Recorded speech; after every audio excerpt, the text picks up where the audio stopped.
Hello friends, learn and guide YouTube channel में स्वागत है आप सबका।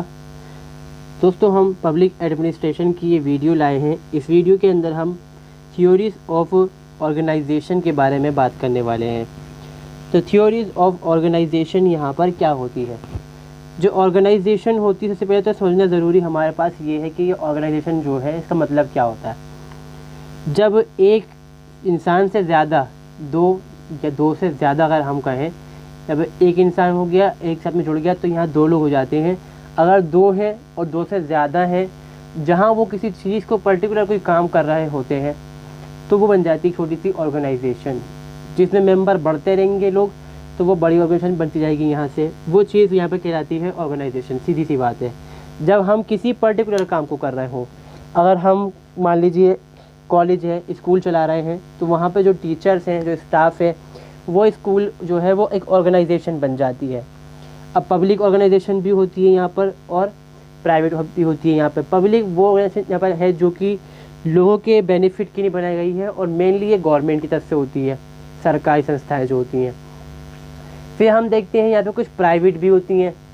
प्राइवेट में सीधी सी बात है, जो ऑर्गेनाइजेशंस होती हैं उनका मकसद यहाँ पर होता है लाभ उठाना, पैसा कमाना, तो वो हो जाती है हमारी प्राइवेट ऑर्गेनाइजेशन। तो ये जो थ्योरीज़ हैं, जब हम जो दो लोग यहाँ पे काम कर रहे हैं या दो से ज़्यादा लोग यहाँ पे काम कर रहे हैं, और जो उनका रिलेशन काम से है, वो काम को किस तरह से ले रहे हैं, सीरियस काम को ले रहे हैं, अपने काम में सीरियस हैं या नहीं है, अब उनका बिहेवियर्स काम के अंदर कैसा है, कैसा क्लाइमेट वहाँ पर रहने वाला है, जब उन सब चीज़ों को हम पढ़ते हैं तो वो क्या आती है थ्योरी ऑफ ऑर्गेनाइजेशन। या फिर जो थ्योरी है, इसका मतलब ये है कि जो ऑर्गेनाइजेशन है उसकी स्टडी करने को कहते हैं हम यहाँ पे थ्योरी ऑफ ऑर्गेनाइजेशन। तो यहाँ पर निकल के ये आ गया यहाँ पर, ठीक है। According to D S. Work, organisation theory is the study of function and performance of organisations and of the behaviour of group and individual working in them, ठीक है। इसमें ये कहते हैं डी.एस. वर्क जो है यहाँ पर कि जो ऑर्गेनाइजेशन थ्योरी है ये स्टडी है। हम तो जानते हैं, जो पढ़ते हैं तो स्टडी तो कर रहे हैं हम, यहाँ पे स्टडी है यहाँ पर। ये किसकी है? फंक्शंस की एंड परफॉर्मेंस ऑफ ऑर्गेनाइजेशन। सीधा सा मतलब इसका यहाँ पर ये होता है कि जब कोई चीज़, कोई ऑर्गन है, मान लीजिए आपका पैर है, ये बॉडी का पार्ट है हमारे, इसमें भी अलग अलग ऑर्गन्स हो सकते हैं यहाँ पर। तो यहाँ पर आपकी जो उंगलियाँ हैं वो कैसे काम कर रही हैं पैर की, आपकी एड़ी किस काम में आ रही है, यहाँ पर पोंछा जो है आपका वो किस तरह से काम आ रहा है यहाँ पे, ठीक है। अब आपके मान लीजिए बॉडी पूरी है, तो यहाँ पर क्या हो गया, इसमें जो सेशन है, मतलब बॉडी के जो पार्ट को हम डिवाइड कर रहे हैं, पैर चलने के काम में आ रहे हैं, यहाँ पर हमारे हाथ से हम काम कर रहे हैं। अब ये वीडियो आपने देख रहे हैं अपने कंप्यूटर या मोबाइल लैपटॉप में, तो आपके पास हो सकता है मोबाइल हो तो आप मोबाइल को हाथ में लेके देख रहे हो। यहाँ पर आपकी आँखें किस काम आ रही हैं यहाँ पर, तो ये एक तरह से हम स्टडी कर रहे हैं। अब ये जो ऑर्गेनाइजेशन है, यहाँ भी ये क्या है कि एक बॉडी है पूरी की पूरी, और इस बॉडी में कौन कौन से पार्ट हैं, कौन कौन से पार्ट किस तरह से काम कर रहे हैं, वही यहाँ पर कहलाती है थ्योरी ऑफ ऑर्गेनाइजेशन। इनका मतलब कहने का मतलब यहाँ पर ये है। अब इसमें ये चीज़ देखना है कि बिहेवियर ऑफ ग्रुप्स। अब कई बार देखिए क्या होता है, एक कंपनी है, ठीक है, उस कंपनी के अंदर मान लीजिए कोई पब्लिक कंपनी है, यहाँ पे पब्लिक ऑर्गेनाइजेशन है, तो उसका मतलब सीधा सा मकसद यहाँ पर ये होता है कि अर्न करना, बेनिफिट को अर्न करना, पैसे कमाना। अब एक चीज़ तो यहाँ पर मान लीजिए मोबाइल की कंपनी है, तो एक कंपनी वहाँ पर एक पार्ट है उसका मैन्युफैक्चरिंग का, एक वहाँ पर पैकिंग का पार्ट होता है। कभी आप मोबाइल लेंगे तो आप क्या देखेंगे उसके ऊपर कि मैन्युफैक्चर्ड बाय अलग होता है, ठीक है, और जो पैकिंग बाय होता है वो अलग होता है, पैकिंग कोई और करता है उसकी, और सेल बाय जो होता है वो अलग होता है, आप किसी और दुकान वाले से खरीदते हैं, ठीक है। जो उसका एडवर्टाइजमेंट होता है वो कंपनी किसी और से करवाती है यहाँ पर। तो इन सभी 2-4 ग्रुप अलग अलग बन जाते हैं। 3 ग्रुप मान लेते हैं हम फिलहाल यहाँ पर, कि एक ग्रुप है जो मार्केटिंग कर रहा है, एक ग्रुप है जो उसका मैन्युफैक्चर कर रहा है, तीसरा ग्रुप है जो उसको सेल कर रहा है। तो इन तीनों के बीच जो यहाँ पर रिलेशन है वो भी थ्योरी ऑफ ऑर्गेनाइजेशन की स्टडी करते हैं हम, वो चीज़ें आती हैं यहाँ पर, ठीक है।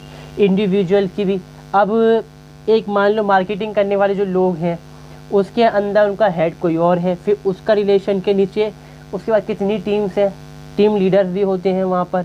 अब जब हम प्रमोशन करते हैं, कई बार आपने देखा होगा कि लोग आपके साथ कहते हैं ये चीज़ ले लीजिए, स्टॉल लगे होते हैं, तो उनका एक लीडर होता है, सीनियर होता है।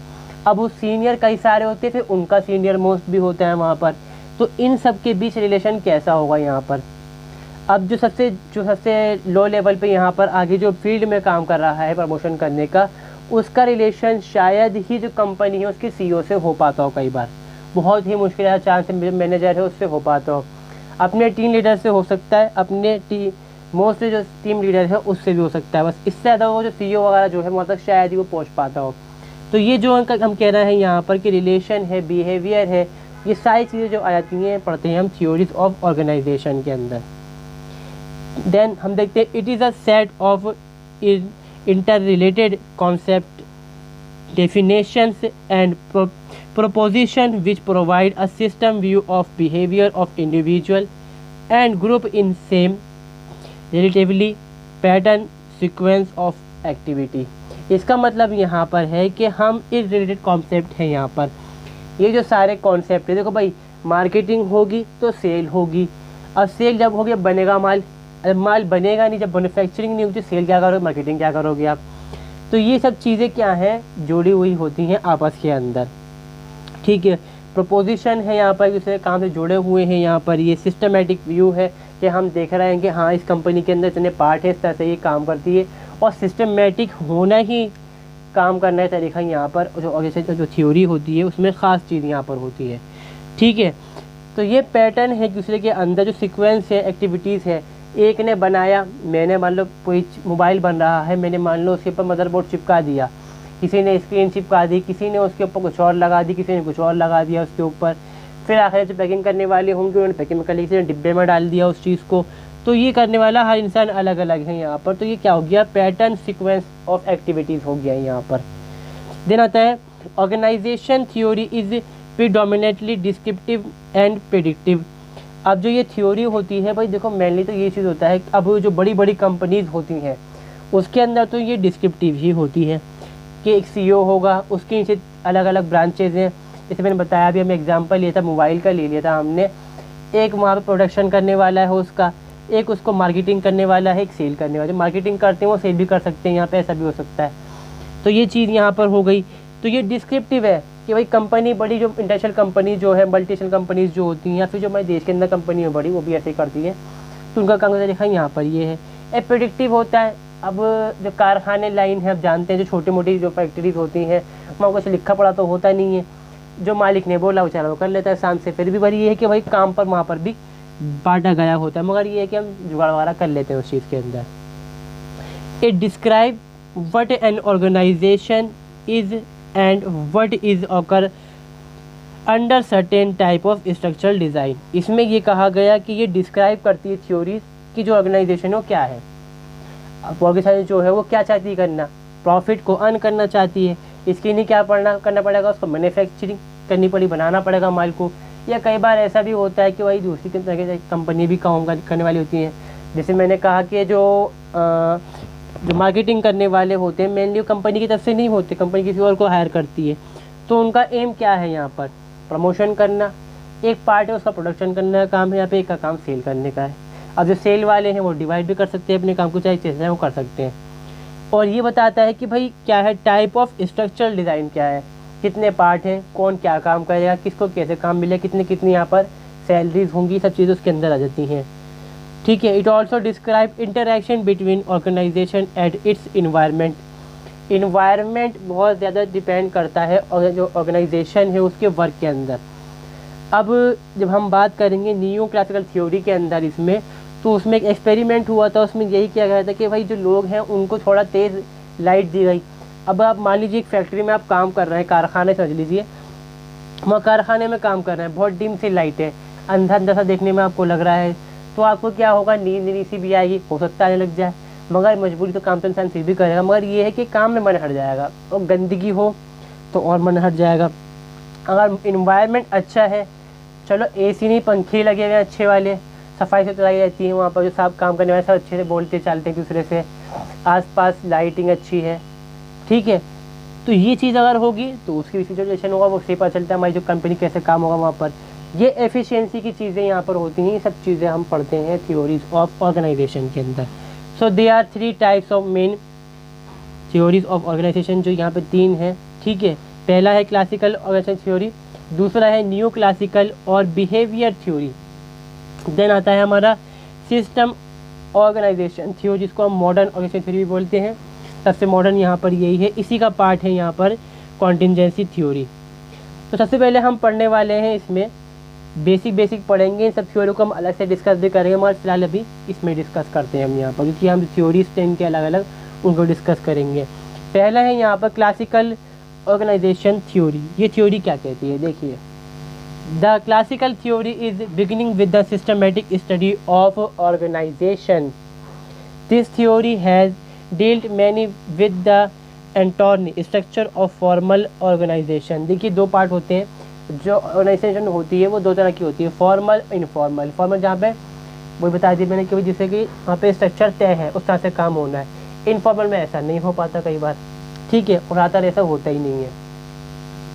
तो इसका मतलब यहाँ पे ये है, जो क्लासिकल थ्योरी है ये बिगिनिंग है सिस्टमेटिक स्टडी की। सबसे पुरानी थ्योरी यहाँ पर यही है, और ये जो थ्योरी की शुरुआत होती है ये होती है इंडस्ट्रियल, जो सिविलाइजेशन शुरू होती है हमारे यहाँ पर, जो रेवोल्यूशन शुरू होती है यहाँ पे, उसके हिसाब से यहाँ पर, ठीक है। इसमें क्या बताया गया है कि जो फैक्ट्री है,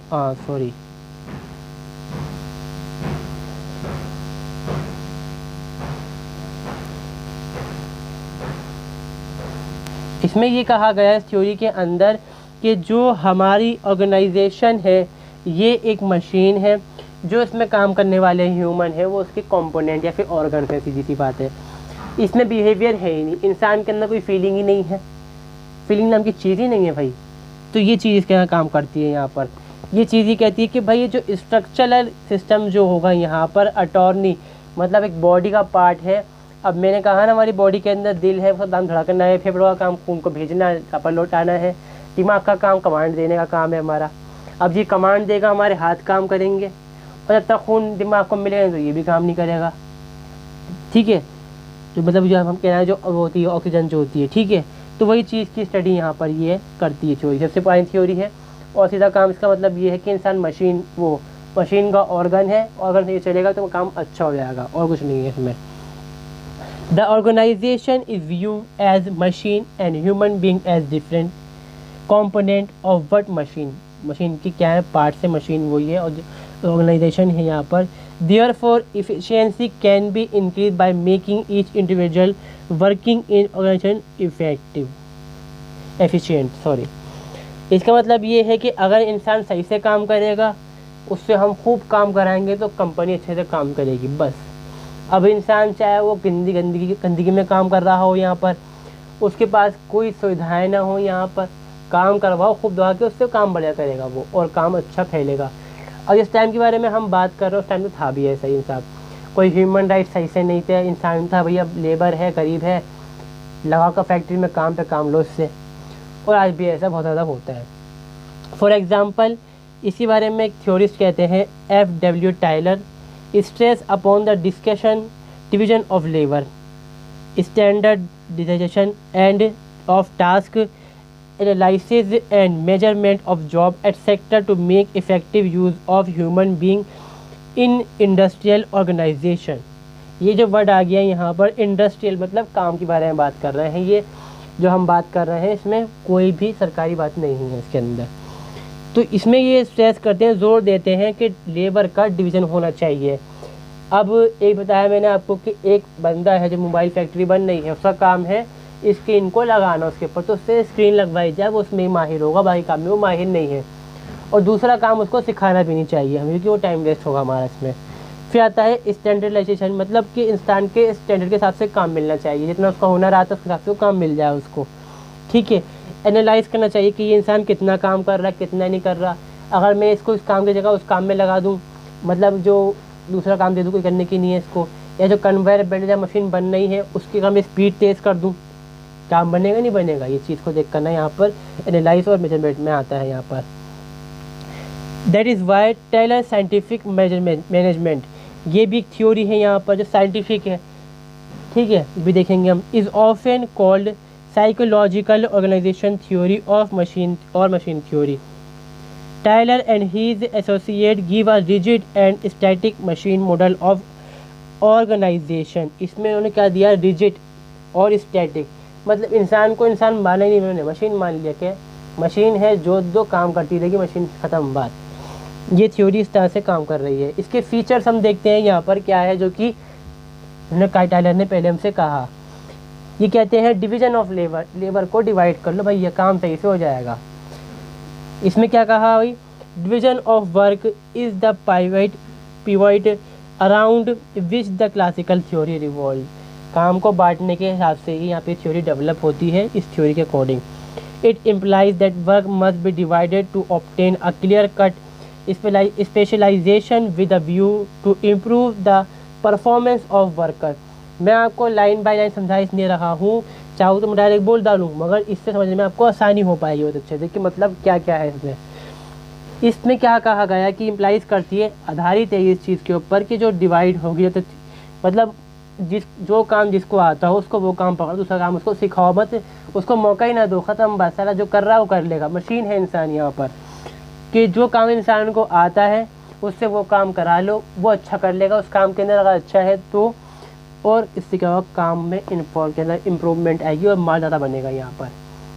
ठीक है, it is based on assumption that more a particular job is broken down into its simplest component part, the more specialised a work can be become a carrying out his part of job.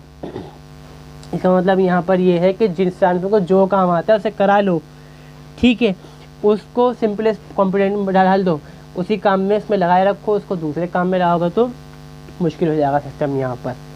ठीक है, the more specialise a worker become his particular job, the more efficient the whole organisation will be. जो इंसान किसी काम में हुनरमंद है, वो काम जब वो करेगा तो उसकी जो ऑर्गेनाइजेशन है वो क्या हो जाएगी, एफिशिएंट हो जाएगी। मतलब कि एक आदमी को एक काम करना अच्छे से आता है तो वो दिल लगा के उस काम को करेगा, और जब काम दिल लगा के करेगा तो काम जो मालिक का जो कारखाना जो है या फैक्ट्री जो है वो ज़्यादा प्रोडक्शन करेगी यहाँ पर। अब भले से दिखे ना वो, क्योंकि बेचने वाला काम अपना जगह है यहाँ पर। Division of work require a identification and differentiation of task and their division into सब टास्क।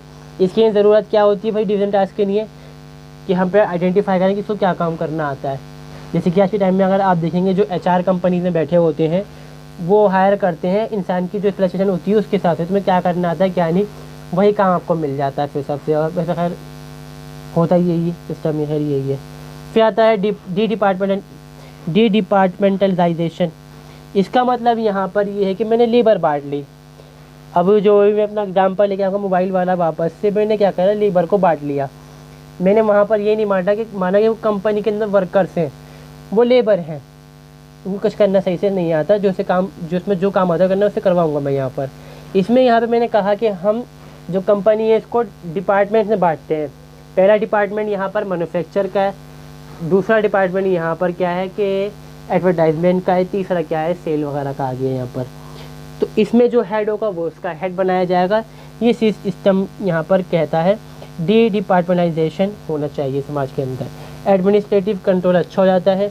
मान लो कंपनी है, कंपनी का CEO जो फील्ड में सेल कर रहा है उससे बात कैसे करेगा, क्योंकि कंपनी में बहुत सारे लोग हैं, तो उसकी ज़रूरी क्या है, कंपनी के अंदर 3 प्लेटफॉर्म निकल रहा है यहाँ पर। तो CEO का बात देखेगा भैया सेल कम हो रही है, तो बुलाएगा वो सेल वालों को, भैया सेल कम क्यों हो रही है। उन्होंने कहा कि भैया हम तो भेज रहे हैं, लोग खरीद नहीं रहे, लोग जानते ही नहीं क्योंकि प्रमोशन नहीं हुआ। फिर वो बुलाएगा जो एडवर्टाइजमेंट करने वाला डिपार्टमेंट है उसको, उससे बात करेगा, तो बताएगा भाई ऐसा ऐसा हो रहा है, और फिर वो काम देगा तो वो अपने लोगों से बात करेगा, भाई तुम्हें इस तरह से काम करना है, फील्ड पे लोगों को समझाना है, हमारे प्रोडक्ट्स में ये काम करना है उसको। गुलिक ऑरविक जो है यहाँ पर ये थ्योरिस्ट है suggest 5 alternative basis of the departmentalisation: purpose, process, client, place and time. इन्होंने 5 में बांटा। भाई पर्पस क्या होना चाहिए, किस तरह से बांटना चाहिए, क्यों बांटना चाहिए और कहाँ बांटना चाहिए, किस जगह पे मतलब बांटना चाहिए। फिर आता है कोऑर्डिनेशन तो बहुत बड़ी चीज़ है, मतलब ज़रूरत है यहाँ पे इसके अंदर। देखो कोऑर्डिनेशन जब तक नहीं होगा तो कोई भी ऑर्गेनाइजेशन पे सही से काम नहीं कर सकती। अब मान लो कोई सेल वाला बंदा है, उसका कोऑर्डिनेशन यहाँ पर जो एडवर्टाइजमेंट वाले हैं उनसे अच्छा नहीं है, यहाँ पर उनकी लड़ाई चल रही है आपस के अंदर, बहसबाजी वो कर रहे हैं। मतलब मान लो 2 टीम लीडर हैं यहाँ पर, एक का काम यहाँ पर क्या है कि प्रमोशन करवाना, एडवर्टाइजमेंट डलवाना, चाहे वो इंस्टाग्राम हो, फेसबुक हो, टीवी के ऐड हो, और एक का काम है सेल करना। तो सेल जब होगी जब लोग जान पाएंगे। अब दोनों की लड़ाई चल रही है यहाँ पर, कोऑर्डिनेशन मतलब यहाँ पर अच्छा नहीं है। और जो एडवर्टाइजमेंट करने वाला बंदा कहता है मैं तो नुकसान हो तो हो, मैं इसको भी डुबो दूंगा, जो सेल करने वाला है, तो वो हो सकता है प्रमोशन ना करे कंपनी की चीज़ों का। इससे क्या होगा, सेल गिरेगी, और जो कोऑर्डिनेशन खराब चक्कर में क्या होगा, यहाँ पर जो कंपनी है उसको नुकसान होगा यहाँ पर।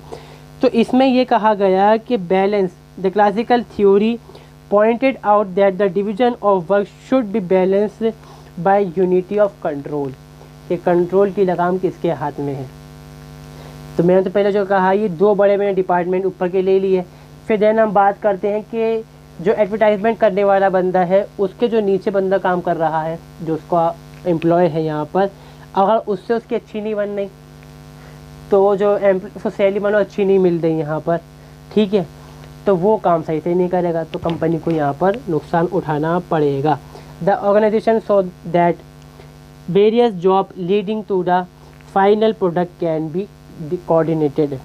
Each individual in the organization is related with the other and his function affect other function. Therefore, orderly arrangement of group effort is necessary to provide unity of action in pursuit of common purpose. There should be harmony among diverse function.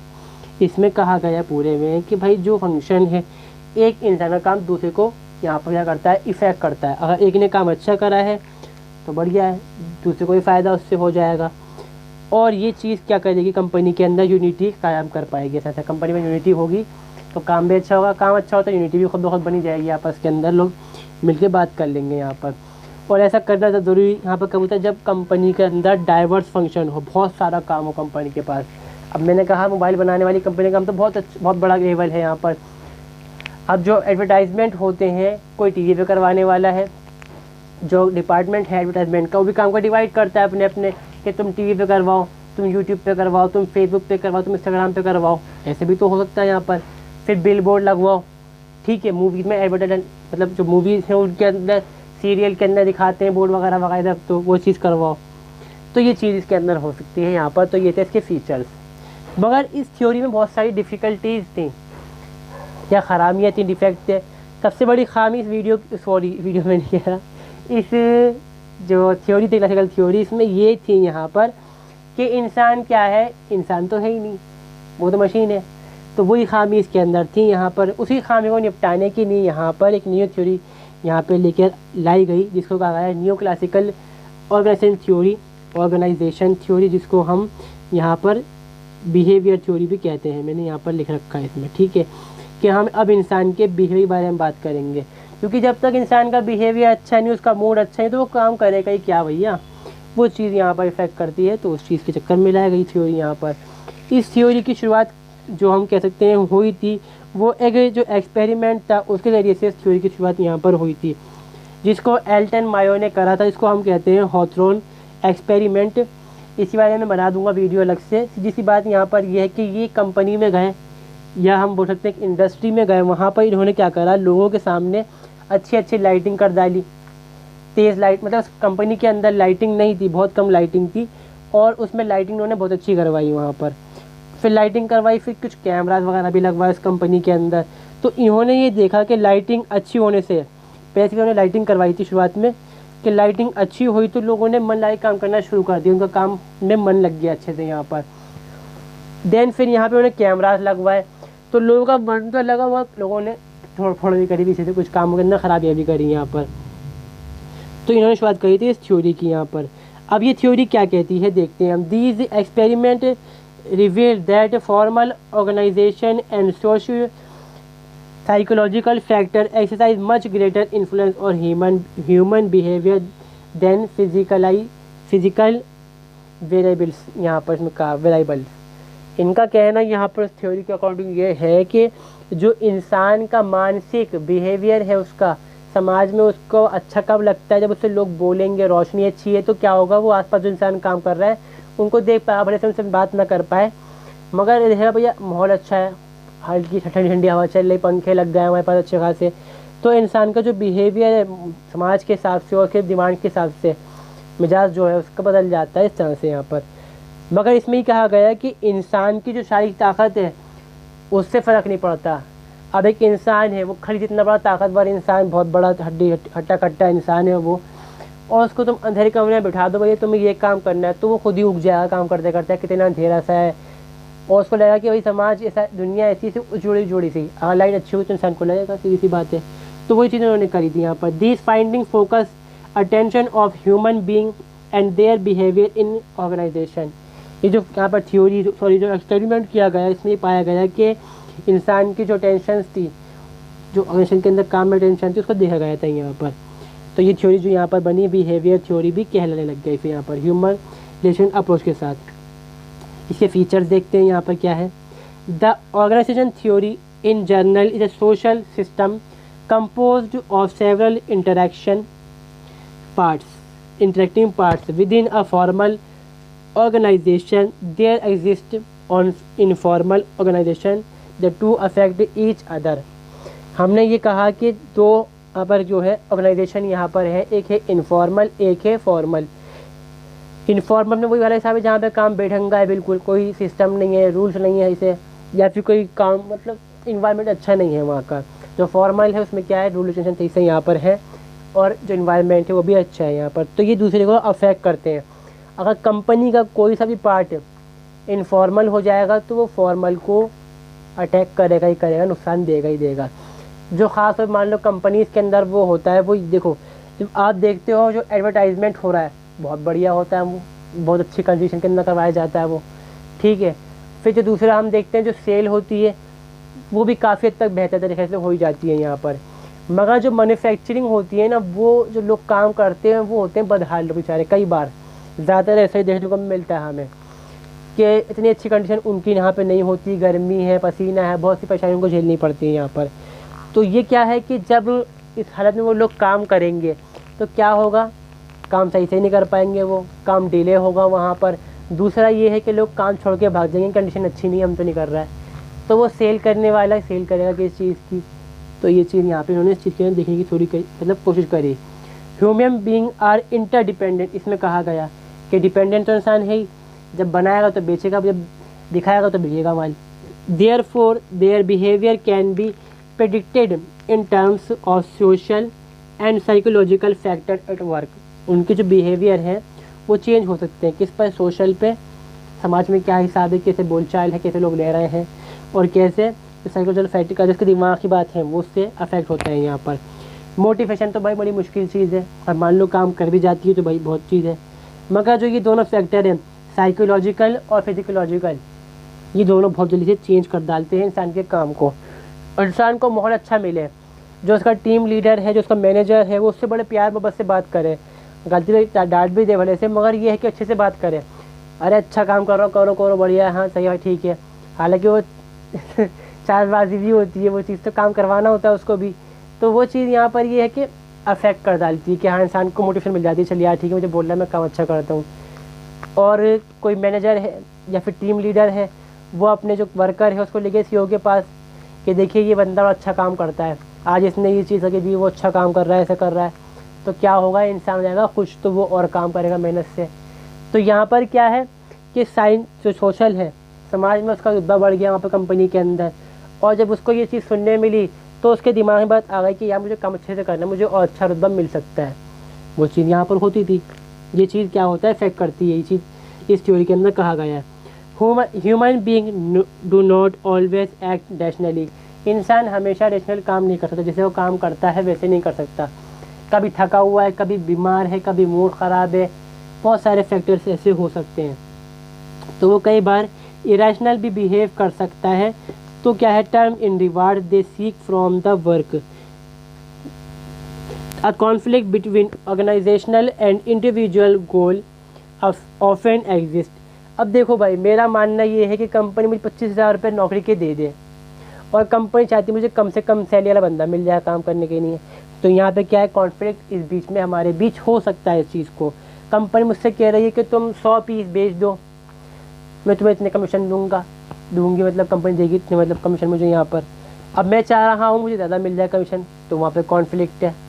तो ये अक्सर ही exist करते हैं यहाँ पर, मगर यहाँ पे हम इस चीज़ को ठीक कर सकते हैं रिकॉन्सिल करके, बातचीत करके कि भाई बताओ मैं इतना तय कर लूँ, हम इतना तय कर लेते हैं, वो चीज़ यहाँ पर हो सकती है। टीम वर्क यहाँ पे क्या है, असेंशियल है बिल्कुल एफिशिएंट फंक्शन के लिए जो ऑर्गेनाइजेशन है उसके, but this is not automatic and has to be achieved. Automatic नहीं है, ये करना पड़ेगा, इफ़ेक्टिव काम को करना पड़ेगा, खुद ब खुद नहीं होगा। अगर मेरा जो वर्कर है मुझसे बदतमीज़ी से बात करूँगा तो वो काम सही नहीं करेगा, भाग जाएगा, वो तो कोई और काम देख लेगा। तो ज़रूरी यहाँ पर ये है कि मैं तरीके से बात करूँ उससे और अच्छे से समझाऊँ मैं उसको, ये चीज़ यहाँ पर होनी चाहिए। फिर आती है यहाँ पे नई थ्योरी जो है system organisation theory. System organisation theory जो कहती है वो कहती है रिसेंट थ्योरी है बिल्कुल, यहाँ पे डेवलप हुई है कब, अर्ली 16 के अंदर। It is has conceptual analytic base and place great reliance on empirical research data. ये नई थ्योरी है, एनालिसिस पे बेस्ड है, यहाँ पर ये कॉन्सेप्चुअल पे है कि हमने कोई कॉन्सेप्ट लिया, समझा, उसके साथ चेक करा, फिर हमने उसके बाद भेजे यहाँ पर। It is considered organisation as system. अब यहाँ पे जो ये कहते हैं जो ऑर्गेनाइजेशन है ये सिस्टम है, मशीन भी है, बिहेवियर भी है इंसान का, सब चीज़ें यहाँ पर है, इन्वायरमेंट भी शामिल है इसके अंदर। ये डिफ़ाइन करता है ऑर्गेनाइज्ड और कॉम्प्लेक्स होल, दोनों को, ये ऑर्गेनाइज भी होगा यहाँ पर और जो कॉम्प्लेक्सिटी है उसको भी डिफ़ाइन करता है यहाँ पर ये। As assemblage or combination of things or parts forming a complex unitary whole, parts of system are known as subsystem. ये कहता है, सीधा सा मतलब यहाँ पर ये है कि जो सिस्टम है, कंपनी है, वो क्या है कि अलग अलग पार्ट से कॉम्बिनेशन को जोड़ने से ही एक जो ऑर्गेनाइजेशन है वो बढ़ती है। उसमें क्या क्या शामिल हो सकता है, अगर हम बात करें नॉर्मली, एक तो इंसान है, लेबर, जो वहाँ पर जो वर्कर है वो काम करेगा, इन्वायरमेंट अच्छा होना चाहिए वहाँ का, ठीक है, ये चीज़ें इफेक्ट कर डालती हैं और भी इसके अलावा सारी चीज़ें यहाँ पर इफेक्ट करती हैं इसको। तो ये क्या होगा, जब ये मिलके बन जाते हैं तो ये एक बन जाते हैं यहाँ पर, और जो ये अलग अलग पार्ट्स होते हैं इनको हम सब सिस्टम बोलते हैं। जैसे मैंने भी कहा, एक बड़ी कंपनी है उसके अंदर एडवर्टाइजमेंट के लिए अलग है, सेल के लिए अलग है, मैन्युफैक्चर के लिए अलग है, तो ये सब सिस्टम है अलग अलग, और इन सिस्टम के अंदर सिस्टम बनते रहेंगे, वो चीज़ अलग अलग है यहाँ पर। The various subsystem are interrelated as they are arrange according to some scheme of but whole is more than the sum of parts. This is done to ensure the efficient function of system as whole. ये कहता है यहाँ पर कि सब system है, इनको arrange किया गया कि तुम्हें ये वाला काम कर, तुम्हें ये वाला काम करना है, फिर तुम्हारे अंदर इतने लोग होंगे, वो ये काम करेगा, वो ये काम करेगा, ये तुम अपना देख लो इस चीज़ को, तुम्हें बस ऑटोनॉमी यहाँ तुम्हें बस यहाँ पर कंट्रोल है, ऑटोनॉमी तुम्हें बस इस चीज़ की हैगी। जब वो काम सही से कर लेगा पार्ट, तो ये तीनों पार्ट सही से काम करते हैं तो क्या होगा, अच्छा काम यहाँ पर पूरी कंपनी में अच्छे से होगा। A system has a boundary which maintain the proper relation between the system and it's environment. इसमें कहा गया कि सिस्टम की बाउंड्री होती है, भाई इंसान की बाउंड्री होती है, लिमिट होती है काम करने की, तो जो सिस्टम है उसकी बाउंड्री होनी चाहिए कि मैं इतने में ही काम करूँगा, दूसरे काम में दखल अंदाजी मैं नहीं करूँगा। जैसे मैंने कहा, जो मैन्युफैक्चरिंग वाले जो सेल वाला है, जो कंपनी पूछी कि भाई सेल क्यों नहीं, उनने कहा कि ये एडवर्टाइजमेंट नहीं कर रहा, तो मैं उसकी बाउंड्री में घुस गया। तो मुझे होना नहीं चाहिए था इस चीज़ के अंदर, मगर ज़रूरी भी फिर भी करना, मगर ये लिमिट में रहना चाहिए, इतना नहीं कि भाई नहीं इसको हटाओ मैं करके आ रहा हूँ, तो वो चीज़ गलत है। यहाँ पर फीचर्स देखते हैं इसके अंदर क्या है। यहाँ पे इंडिविजुअल पहला फीचर है इसके अंदर, जो individual and his personality structure is basic part of system. इंसान की जो इंडिविजुअल है और उसकी जो पर्सनैलिटी है वो यहाँ पे क्या होती है, बेसिक पार्ट होती है सिस्टम की। The motivates and attitude of an individual decide who he expect to achieve by participating in organisation system. जो इंसान का एटीट्यूड है, भाई मुझे इतने पैसे चाहिए, मैं ऐसे रहूँगा, मैं वो करूँगा, मैं ये करूँगा, ठीक है, जो उसकी इच्छा है, मोटिवेट हो चुका है वो काम करने के लिए, तो वो चीज़ क्या पे क्या करती है, कंपनी को बताती है कि क्या गोल अचीव करना चाह रहा है, अपने ज़्यादा करना है, कंपनी की ज़्यादा साथ में करना। फिर आता है formal organisation. It is the interrelated pattern of job designed to regulate the action of individual and other resources in the organization।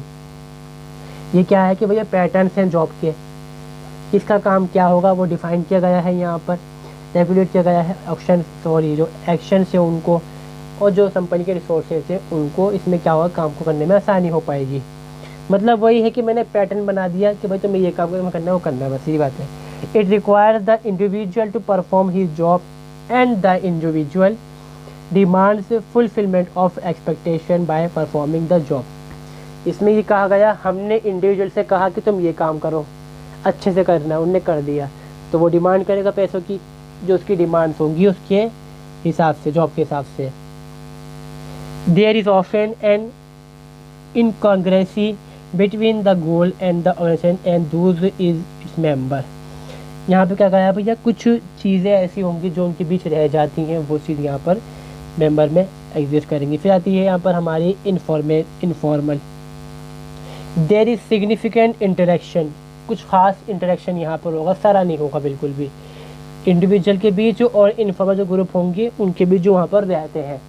मतलब बड़ी कंपनी है, कंपनी का पार्ट है, उसके अंदर जो मेरा रिलेशन है, मान लो कंपनी में मैं काम कर रहा हूँ एडवर्टाइजमेंट करने का, तो जो एडवर्टाइजमेंट डिपार्टमेंट है, जो उसमें जहाँ पर जो नाता होगा वो यहाँ पर होगा, पर वो सिग्निफिकेंट होगा, एक हद तक होगा, लिमिट से बाहर नहीं हो पाएगा।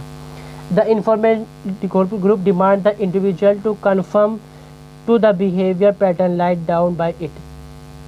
वो ये कहेंगे जो इनफॉर्मल में ये है कि भाई जो हमने काम बताया उस हिसाब से काम करोगे, उससे हद से तुम बाहर नहीं निकलोगे बिल्कुल भी, तो लिमिट लगा दी।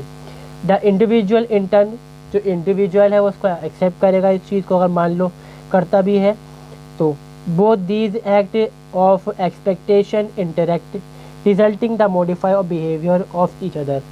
तो यहाँ पर ये क्या है, एक्सपेक्टेशन के ऊपर होगा, हम उसे मतलब मैं उससे उम्मीद कर रहा हूँ वो सही से काम करेगा तो मैं सही से बात कर लूँ, ऐसे मान लो हम लोग करते हैं यहाँ पर उसके अंदर, और ये दोनों के जो बिहेवियर है यही एक दूसरे को काम करने में मदद कर सकते हैं। यहाँ पर स्टेटस एंड रोल, इसमें क्या है कि स्टेटस क्या होगा इस कंपनी के अंदर इंसान का, ठीक है, पैटर्न के हिसाब से होता है, कोई सीईओ है, कोई मैनेजर है, कोई कंपनी का लीडर है, कोई वर्कर है, ठीक है, अलग अलग होते हैं यहाँ पर, तो उस हिसाब से यहाँ पर होगा। When the demand on individual made by formal and informal organisation are contradictory a role conflict arisen. जब ये दोनों डिमांड करने जाते हैं, चाहे इनफॉर्मल हो फॉर्मल एंड जो ऑर्गेनाइजेशन के पार्ट हैं, जब ये डिमांड करते हैं अपने अपने रोल की और एक ही रोल पर डिमांड करते हैं यहाँ पर, मतलब कोई एक ही चीज़ ये मांगते हैं, तो उसमें क्या होता है, कॉन्फ्लिक्ट यहाँ पर शुरू हो जाता है, यहाँ पर लड़ाई झगड़ा हो जाता है, बाद खराबी कंपनी का सिस्टम जो है वो डूब जाता है। देन आती है यहाँ पर कॉन्टिजेंसी थ्योरी, जहाँ मैंने कहा कि जो कंपनी का गोल है, जो कंपनी होता है, जो ऑर्गेनाइजेशन का जो गोल है और जो मेरा गोल है, उसमें जब यहाँ पे कोई कॉन्फ्लिक्ट आता है तो वो चीज़ यहाँ पे आ जाती है। इसमें क्या होता है, यहाँ पर एक्सटेंशन है थ्योरी का, बताते हैं क्या क्या है। The basic idea of contingency theory is that there is no particular managerial action or organisation design that is appropriate to all situation. इसमें कहा गया कि कॉन्फ्लिक्ट था ना, यहाँ पर कोई ऐसा कानून, मतलब कोई भी ऐसा स्ट्रक्चर नहीं है दुनिया के अंदर जहाँ पर कॉन्फ्लिक्ट हो और उसको हम रिजॉल्व कर पाएँ सही से। पक्का नहीं है, हम जुगाड़ कर सकते हैं, बातचीत कर सकते हैं, बना सकते हैं उस चीज़ को, मगर बनाया नहीं है दुनिया के अंदर कहीं पर भी। Rather the design and managerial action depend on the situation, यानी कि जो सिचुएशन है उस हिसाब से हम उसको डील कर लेते हैं, वो चीज़ बन जाती है यहाँ पर। मतलब वही चीज़ ये कह रहा है कि जो कोई कॉन्फ्लिक्ट है, कोई डिमांड है, कोई किसी का कुछ नीड है, एक्सपेक्टेशन है, वो चीज़ हम पहले पूरी नहीं कर सकते, लिखत में तो हो सकती नहीं, वो ना डिमांड के हिसाब से हो सकती है हमारे यहाँ पर, उसको हम बैठ के काउंसिल करके समझ के निपटा सकते हैं। वो थ्योरी इसी का हिस्सा है यहाँ पर ये, ठीक है। Therefore contingency theory is also known as situation theory, situation के साथ ये डील करती है यहाँ पर। Is contemporary theory of organisation yet is some empirical evidence, पुराने जो सिस्टम चला है तो उससे भी यहाँ पर आता है एम्पेरिकल सिस्टम से। The empirical support to the theory is provide by famous Woodward studies, Burns and Stalker's studies, Lawrence and Lorsch's study etcetera. ये जो पुराने थ्योरिस्ट है, वुडवर्थ तो काफ़ी पुराना है यहाँ पर, उनकी थ्योरी के हिसाब से जो यहाँ पर आता है उसको ये मानते हैं। Contingency theory is a happy marriage between theory and practice. कि थ्योरी जो होती है वो जगह है, लिखा जो है, जैसे हम कहते हैं ना कि ज़िंदगी में पढ़ना अलग है और उसको कर पाना अलग है। जब हम साइंस पढ़ते हैं, मैथ पढ़ते हैं, करना अलग है, पढ़ना अलग है। पढ़ लिए जब करने बैठते हैं तो डिब्बा गुल, वो वाला हिसाब है यहाँ पर, ये अलग अलग चीज़ें, और इसको हम यहाँ पर ठीक कर सकते हैं यहाँ पर अपनी सिचुएशन के हिसाब से। ठीक है, तो यहाँ पर ये चीज़ कंप्लीट होती है। जो थ्योरीज, जो ख़ास थ्योरी थी हमारी, जिनको हम कहते हैं organisation theory, the theory of organisation. अगर वीडियो आपको हल्की सी भी लगी हो इन्फॉर्मेटिव, तो प्लीज़ चैनल को सब्सक्राइब, वीडियो को लाइक कर जरूर करिएगा। सो मिलते हैं हम नेक्स्ट वीडियो में। Thanks for watching, have a nice day.